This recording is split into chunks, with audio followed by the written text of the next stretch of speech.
human resources, risk management. There's support from the utilities, those operations. You see, it's broken up to the best of our ability to represent the entirety of that. I have pulled this up before, but can you remind us what non-departmental is? Non-departmental, Mike, John, can you help with that? because it's kind of a range, right? It's kind of what doesn't really fit directly into one of the other funds, but like transfers actually, if you transfer out to this transfer out to the street fund as good as it. That's non-departmental, but it's not really, doesn't really fit into one of the departments otherwise. Then there's some transfers towards the bond payment. Debt service, Yeah, right? that would be debt service for the bond, and towards pensions for for the fire pension and for the payroll pension, or the payroll and the old police pension, basically. Yeah, left, right, left one, we still have to fund, their medical. And the bond payments, Yeah, bond payment. on the 5 state. Okay, okay, thank you. Okay, we're back. Sorry about that, I don't know what happened. So this, just to kind of show you as I think. My thought was as we go into a discussion of level of service, so you can kind of see where. Based on all those budget lines now, what piece of the pie does all this represent? So I missed some of what you said, but does that help a little bit? Fire and emergency services is the ILA, the interlocal agreement that we have with Central Mason Fire. So that's essentially a calculation based on our assessed value within the city limits divided by 1,000 times the levy rate that they have. That's what we pay them, just as though it were citizens and businesses paying that. And then the EMS levy that voters approve also goes with that. We collect it and then pay it monthly out. So we should pay the same way if it's a city operation, fire service, emergency medical service, that would be paid from the general fund collection, right? And distributed to the services as the city would provide them. So our payroll, our debt service on the station, equipment purchases, things like that. So some of these, because they're so small, come out to less than 1%, look like zero there, I more wanted you to kind of see the sense that this is how it's split up. As we kind of go from this, which to me, if you're a numbers person and like Excel, like we do in finance, that's great, but what's that really represent? This is just taking it then to show this is the pie and what each of those departments, if you will, makes up that pie. I think this is helpful. Okay, thank you. Thank Don. You can see how good. Thank Good. All right, so that's our projection then to get us from 2025 through 2027.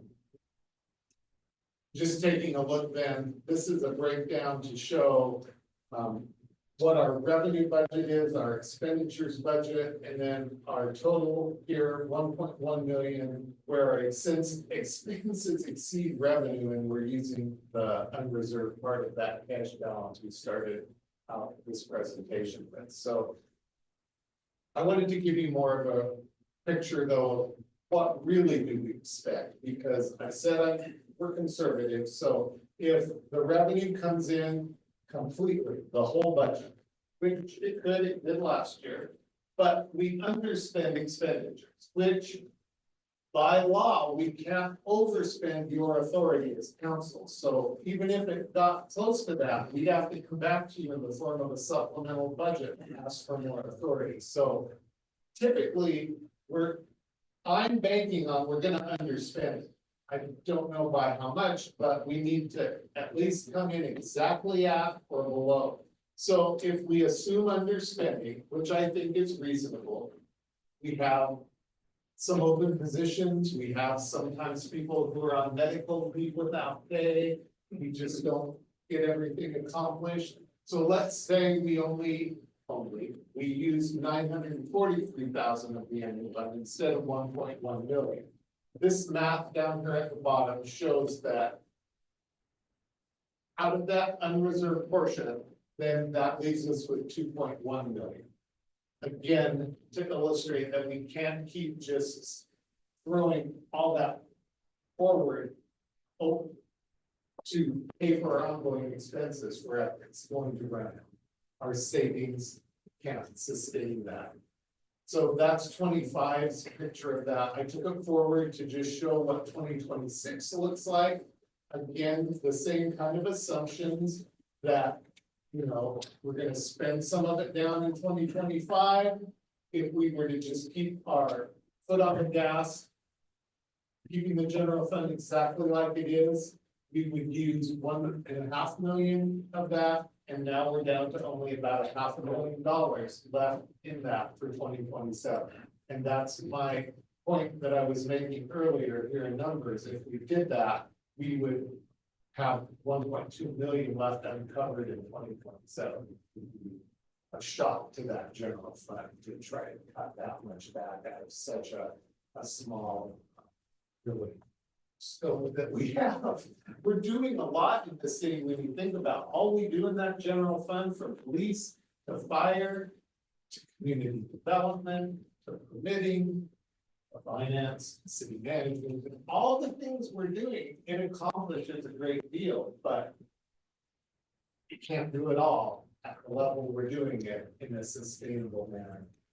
I also calculated, because we've talked quite a bit about new development. And we're certainly hopeful for that, and I know that's probable as you drive by the college and look up on the hill, there's earth moving, things are happening, so that's great. So took a prediction here, or really a revenue possibility. If there are 150 homes new in the city limits and occupied, so they've sold and the people are moved in and happily living there by June 1st of 2026, then that's revenue that we would see in 2027. So property tax would be 120,173. Took an estimate on sales tax. This is a tough one because you just don't know how much each residence might shop and buy, but assuming that those 150 residents homes generate about $107,000, and then some utility tax gives us $258,000. So Still not much. it's not much, but if our community development director, Jay Hill, this morning spoke of, you know, the potential for 1,500 homes in the pipeline. Well, so now you take this 150, you know, down the road, it does help us, and it hopefully then brings in that commercial element, because now Shelton's getting to be a bigger city. But for now, we can't really bank on it to help us in 26 and 27. That's where we have to address this. But for the future, it's a great possibility, isn't it? I mean, it's really something that helps our city as far as finances. I mean, even if the two bills in the House and the Senate pass at 3%, that's only $60,000, right? You're talking about The ad valorem. increased property Yeah. tax, correct? Yeah, that's only $60,000 there. So, I mean, we need to look for revenue sources. I mean, 45% of this expenses is public safety. And I'm not willing to cut public safety. I mean, I'm not gonna take away any officers from chief or, you know, so I mean, it's revenue sources. I mean, Well, we need to be strategic, right? And there's no, well, there's little opportunity for immediate relief on revenue, right? We need to be strategic. We didn't talk about the TBD and before we'll have the sales tax after this. So I think the thought is, that's why we're coming to you now, and we continue coming to you through that retreat and beyond, is that we're pumping the brakes a little bit, so we don't get that $1.2 million fiscal cliff. It's kind of what I call it, right? We're pumping the brakes, we're slowing the car down, so we don't hit that, and we're slamming on the brakes, and really affecting services providing to our community. If we reel that back a little bit, we find some savings, we might, look for some other revenue streams or opportunities there and balance those out. Appropriately, we can stretch this out a little further as we can get to more development. Maybe there's other revenue sources that we can explore out there. We talked about annexation into the UGA, that's the potential too, but again, those things, goes through a little bit of time.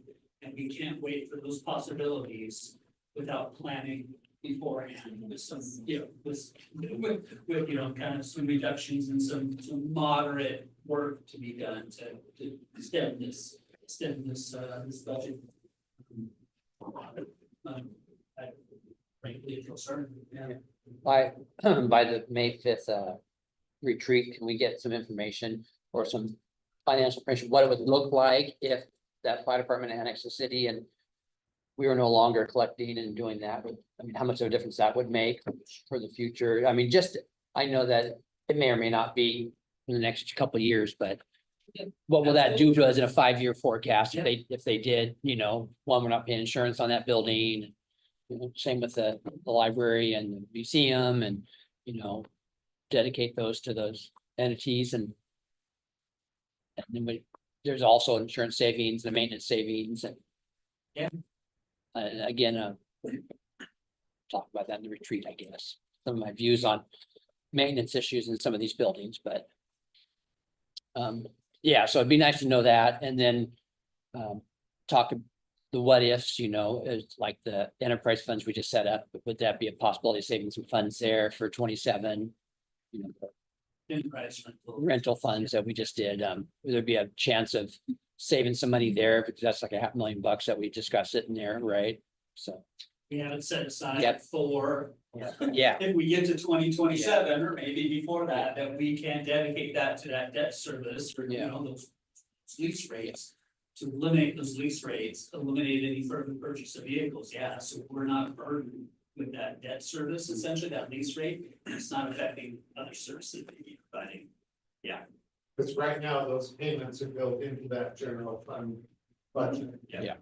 So just so everybody. the understands. payments aren't coming out of that 500,000, right? No. They're just coming out of Operation. operation revenue, and Exactly then right. that's just there just in case. Right. That's in a whole other fund. Yeah, Right, so if the $500,000 set aside is dedicated to that, it reduces, right, the expenditure line item. Yep. Particularly with the police, we're ordering 5 police cars, just did. So if we can eliminate that lease payment over time, it eliminates that line item. that expenditure. Can you remind me again what the insurance rate increases were over the past 3 years? Oh, and I can give you a dollar amount. 2022 was about in the $300,000 range, and it's up to over $1 million now. Now, that's not all out of the general fund, that's citywide, but approximately 600,000. That was one of the biggest hits, was Oh, the insurance rate. rates, absolutely. I mean, our liability insurance, and then, employees are expensive.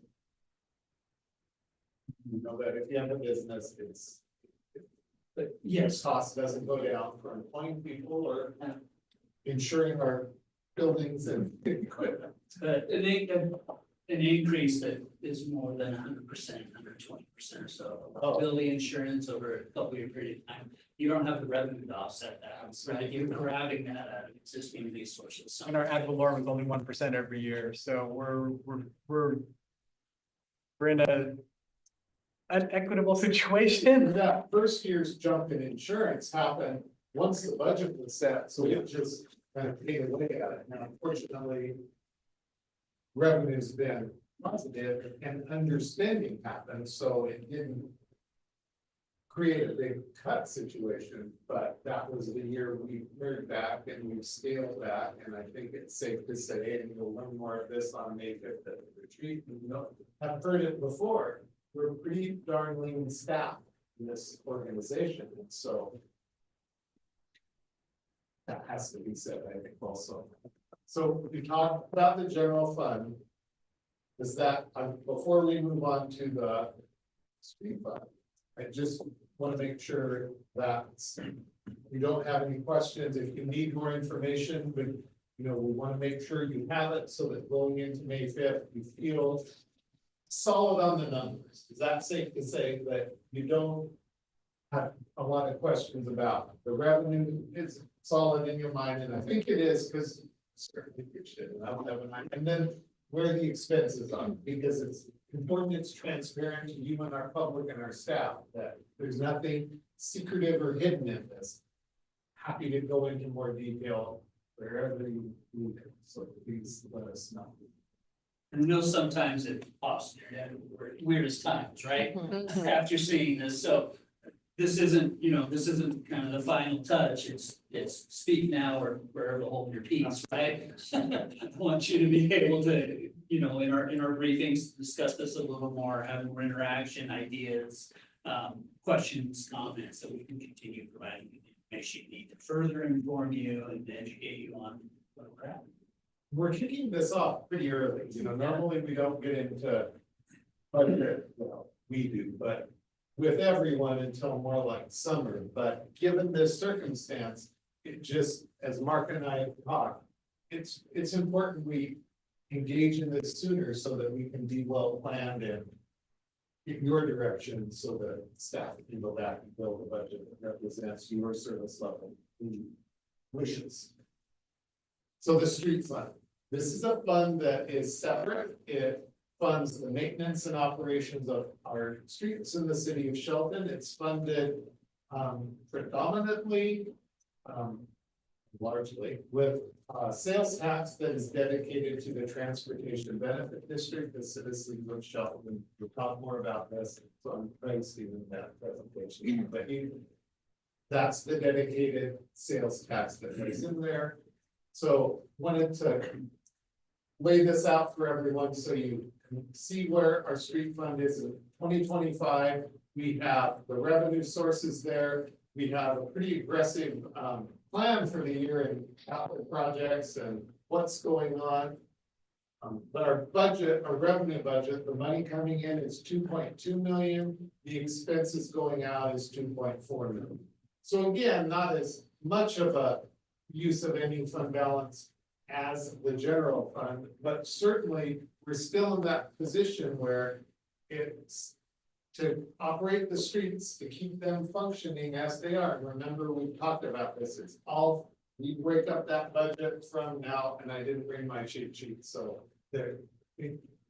Brent's here, he can help me, but it's sidewalks, it's streets, it's sweeping, it's snow and ice, it's all those things that go into maintaining our streets, the things that are going to happen out of the capital projects this year, the chip seal project, the in-house paving, signage improvements, thermoplastic application, which I've learned is the crosswalk that will hold up better, sidewalk replacements, downtown street repairs. So all of those things, we're planning for the work on Olympic Highway North with the grant that was awarded to the city in the coming years. So all of those things are happening out of the street fund. I think I shared this with some of you, that what I would call a fairly minor snow event that we had in February resulted in overtime that is charged to the street fund. And it wasn't by any, those of us that have all lived in this area in the Pacific Northwest, we know it can be a much more severe winter, and that costs several $1,000s just for that type of event to make sure our citizens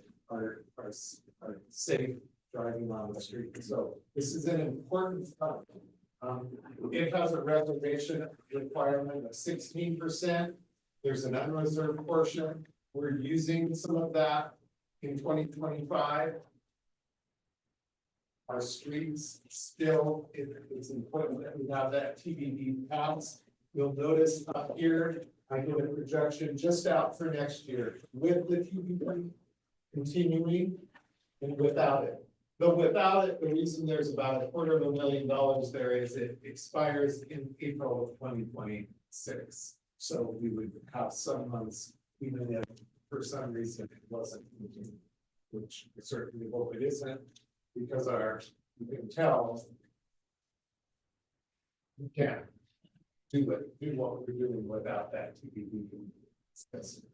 So that's about our street revenue and operations in the street fund. That's, I don't have a fancy, the end slide, the numbers, but I hope that's been,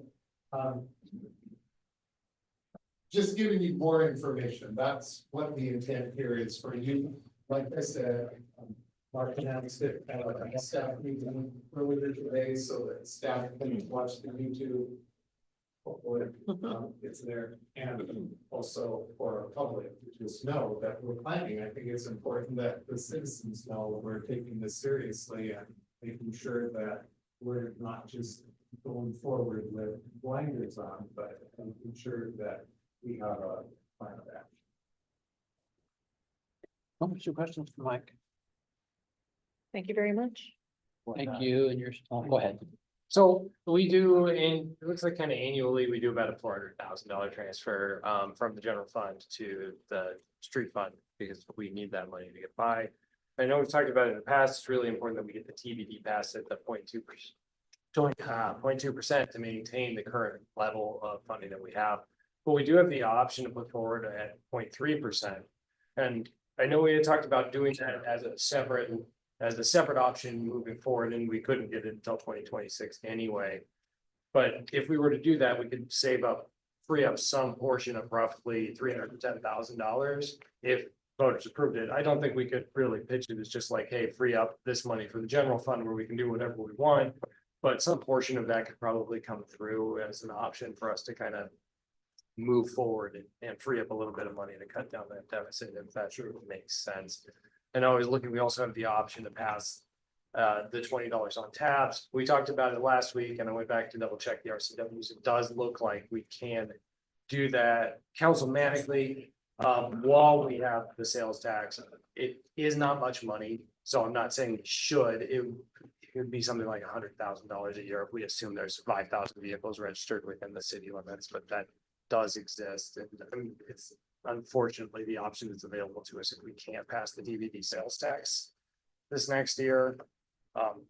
Especially since really that's the option. We can see pretty clearly we don't have roads otherwise. Unfortunately, the state is looking for fuel tax options to solve their own problems, but neither the House nor the Senate decided to put they're proposing that fuel tax should go up with inflation. And they specifically did an end around on us to not include the inflation for the city and county portions. So instead, they'll get to take the inflation that could have gone to the city and county and use it for their own purposes, which is a little frustrating. And all of the other taxing options that they've used to look at the decline in our gas taxes move forward as we're moving towards electric vehicles, they are continuing to push out locals. So those funds are just kind of disappearing, and the TBD is what we have for 10 years until we don't have that either. So a little nervous about our roads, but it's really important that we get that passed.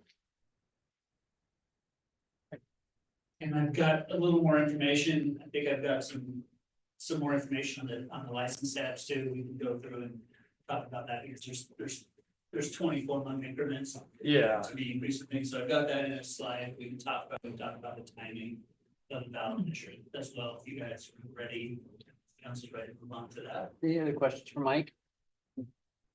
All right. Okay. Excited.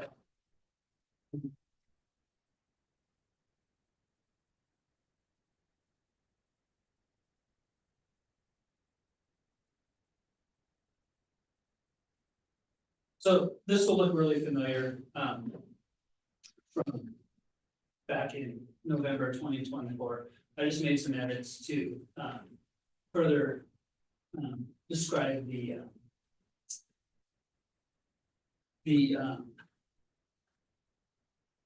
now that I'm second guessing myself, I put the tab information in there.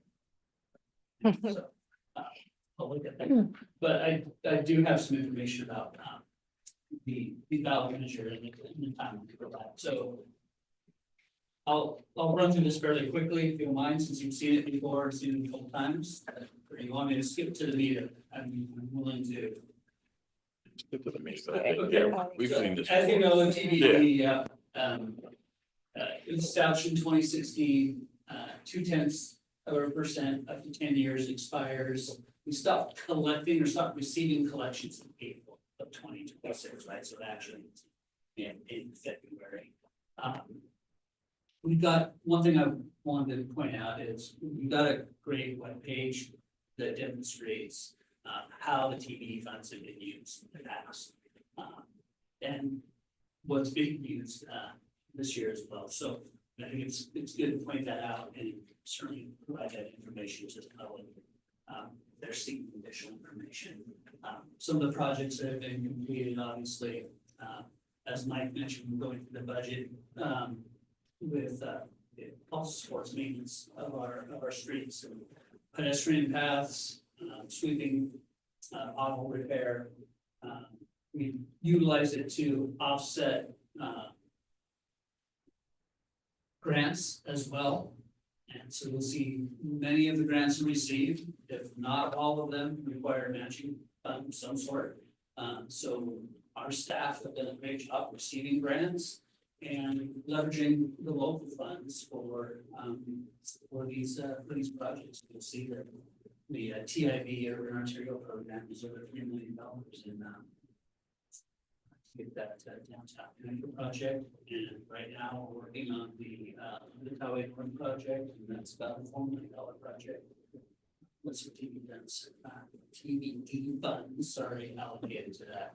And having matching funds in the bank help us get those grants. Right? Certainly. Yeah. So the reason why this is on the agenda tonight is we had some discussion amongst council about moving the affordable housing sales tax to a ballot measure for 2025 as well. So I think that really triggers the discussion about when the TBD would make it on the ballot. I looked back at our previous study session, and like there was a majority, at least that felt fairly confident to place this measure on the ballot in 2025 at the existing 0.2% sales tax measure. But as we talked about affordable housing sales tax, potentially putting that on the ballot, there's some concern if they ran together on a ballot or one ran before the other. So I put this kind of side by side together. It's an August ballot measure, November ballot measure, what our timelines are. And the August 5th ballot measure is really creeping up fairly quickly. That means we have to have a resolution passed and to the county auditor by May 2nd. So that gives, we essentially have 2 meetings to get through the briefing and the action. 2 regularly scheduled meetings in April to get through the briefing and action to get that on books approved by council to the auditor by May 2nd. The election date is August 5th. There's a lot of work to do to inform the community on what the TBD does for our community, how it funds and programs and funds. August 26th when the election will be certified. We would notify DOR and have that certification for collection. Starting after the expiration in February 26th. So if you're considering the affordable housing sales tax ballot, that I think by my recommendation, that would come in February underneath the transportation benefit district, but also gives you an alternative date for the transportation benefit district to potentially be run in February again if it does not pass. That's a longer timeline. We're talking July 15th. That has to be approved to the auditor's office by August 5th. November 5th is the election date, certified on the 25th.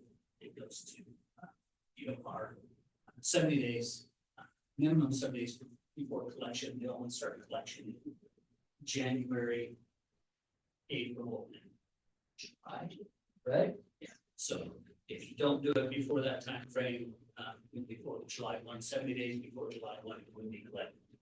January. It's sorry,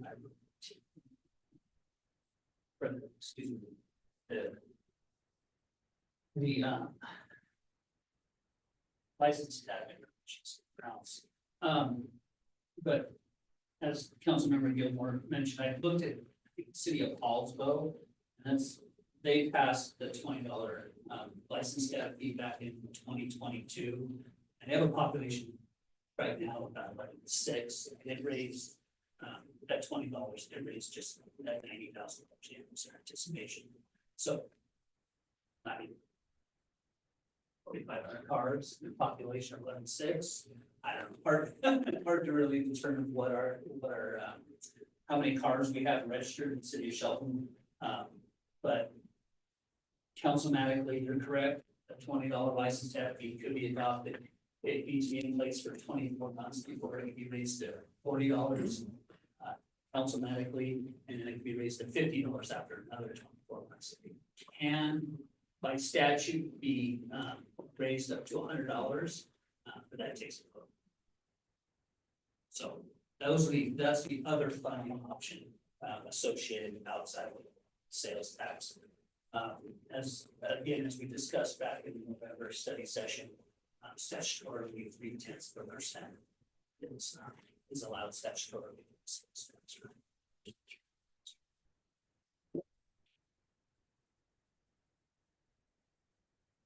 So at this point, if you need any more information, I've got this slide deck from the affordable housing sales tax measure as well to talk about some of the programs that could fund, or we can certainly focus on the transportation benefit I district. think we have questions for the TBD. Okay. Any questions for the TBD?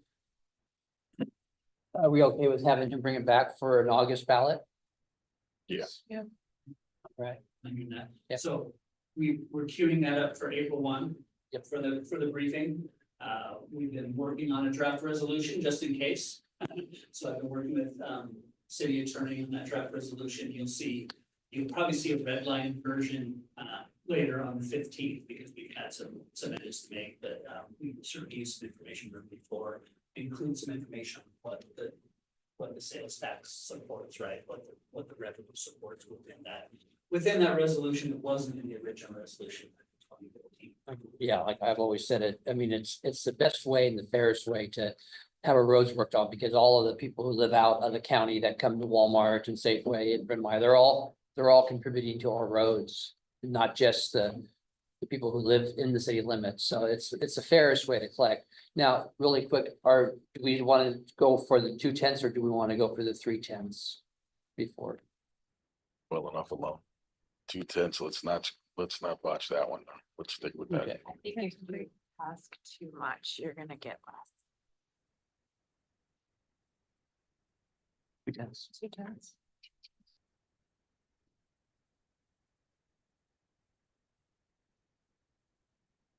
We're definitely good stewards. That money, we've used that money for good projects, and we can show that we use that. money Yeah, for we'll, good Projects. We'll get together with staff once, if the resolution's passed by council on the 15th.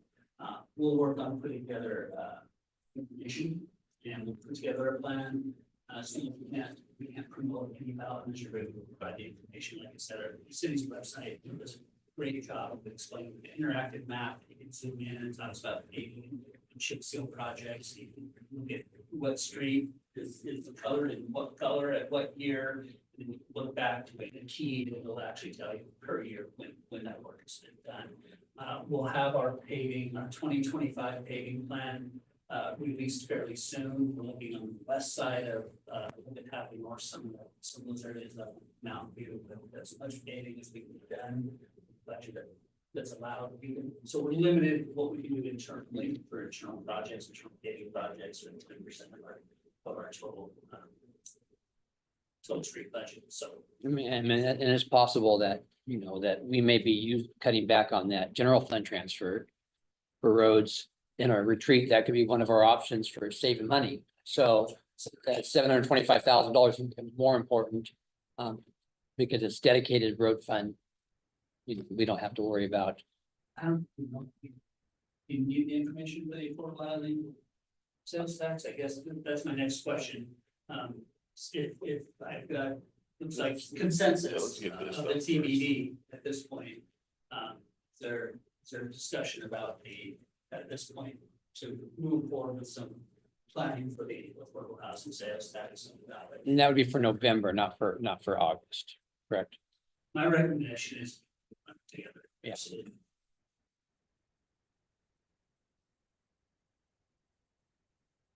I'd like to see it in November. I don't want to see them run against each other because the roads are definitely the priority here. I agree with Councilmember Gilmore. I think we should run it in November. Definitely be focusing on the TBD tax right now is what we need to be worried about. Agreed. Talking about November though. Well, I think we should have passed it councilmatically, but that's water under the bridge. I think that we should put it on the ballot before the end of this year, and I think November, and not wait until next year. I'm okay with But I November, don't want- November option is as well, to vote people, so. So understand that Yeah. the only consideration tonight is you want staff to work on a Yeah. resolution and bring it back for the council, to consider it a council meeting, correct? And we got plenty of time for that one though. Yeah, July, we or have August. some time, yeah, we certainly have some time, but it's nice to plan ahead. Do we need to start talks on that before the August date to meet our deadlines?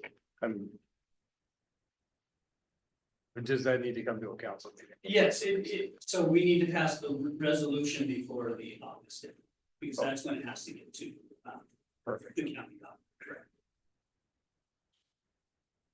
Yeah.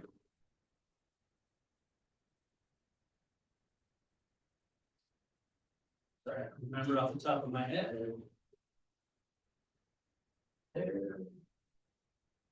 Yeah, so it has to be filed on August fifth, or by August fifth, with the auditor for the November ballot. So it bumps up against, the election day, for potential TBD, but you didn't, I believe you could pull something within a reasonable amount of time as well. You have to have that resolution. Into the auditor's office. I believe it said that on May second, it was, May second to have.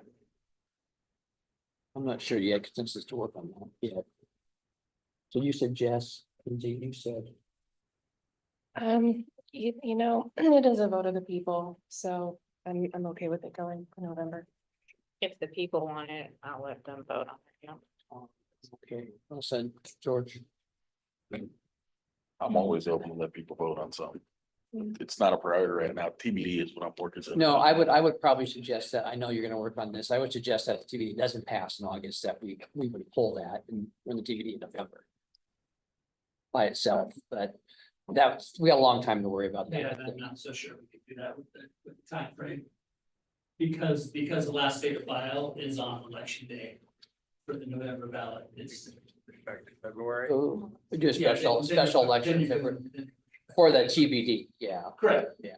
You know, then you can decide on that. Whether the affordable housing sales tax measure stays in November or not.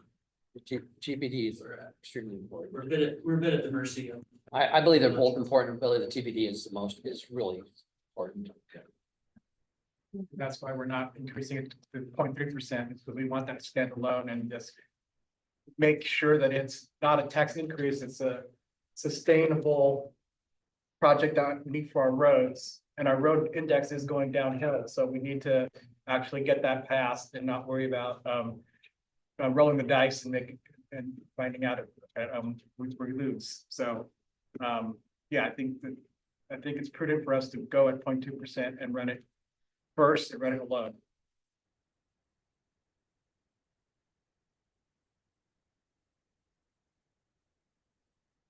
And it's a replacement. Right. It's already there. It's already there. It's not an increase. Adding to it. Yeah, it's a renewal, right? It's what the resolution, excuse me, states. Reference. Did we want to hear anything about the affordable housing at all? What it could be spent for? He did a presentation for it. Let's cue that up, if you don't mind, sure, for another time. Okay. We can talk about that a little more specifically, because if we are talking about a ballot measure, we want to be able to convey what the council's intent is for those funds expanding. You know, there's lots of opportunities within that legislation, But I think it's really important to convey how the council would spend funds or prioritize its funds anyway. So I think that's probably a broader conversation what I'm preparing for tonight. So we can bring that to you in the coming months and have, again, refine that, get some intent from the council. So, again, we can convey that message to the public prior to them making the decision of voting for or against that. Good with that. Right, so that would be it from you, Mark? That's it for me. All right. Does the council have any item for discussion? I just wanted to say one thing, this is an affordable housing fund, it's not a homelessness fund, so the Journal got it a little bit incorrect about putting on its headline, it's a homelessness issue. It's about affordable housing at all levels, and it's also an infrastructure project, could be how we spend it, could be on things of hooking up water and hooking up services to these potential housing units. So it's not about homelessness, it's about housing, keeping people in their house and making housing affordable. Housing in general, not homelessness. And I think the Journal really did the city a disservice by putting it front page and how they presented it. So I just wanted to go on record saying that. Other new items? I just want to mention, I didn't bring the information with me, but I had a board of health meeting and just be diligent that measles is poking its head around again. In the area, it's got similar symptoms to flu. So it's kind of back in Seattle. I think we had one here. It's huge over in the south. So be careful with that, signs for that, especially with kids in school. Also, we had an emergency meeting. The Happy Garden was closed by the health department a couple months or about a month ago. Several violations, multiple inspection violations. They appealed that decision today. And consensus was that they need to take a serve safe course of some kind of management course in food service. I think I don't want to have them. And then bring their stuff up to code. They were prepping food in a shed, can't do that. Bring the step back inside, call for a re-inspection, and then maybe we'll come back to the board and we'll look at it again. But at this point in time, they are closed. And the health department doesn't do that.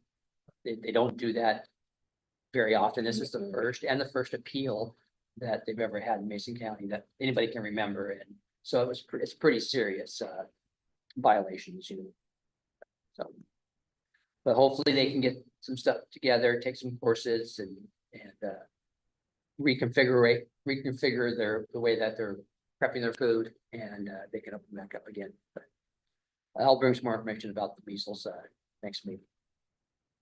Right. There's no other items for discussion. No, we had a great active shooter training today given by Officer Blaylock, active threat training for our staff here. It's always important that we're diligent in training our staff in situations that may arise. So, yeah, really thank our police department staying active and informing us and educating us on any of these potential scenarios. And there's always something that comes out of these that kind of is residual because it makes you think quite a bit. So start thinking about security measures that we can put in place for our staff and, PD and courts being separated down here and having certain security measures and not having the same security measures upstairs. And then we can make sure that our staff genuinely be safe. They have all the measures that are appropriate for them to not only be safe, but feel safe. I was thinking about that today. Do our doors shut when you pull the fire alarm Yes. by magnet? There's an option right there. If there's a problem here in the port or, on the police station, we could do that and then lock the doors upstairs automatically. I was thinking about that after the training today. Yeah. That's some same things. Okay. All right. Is there any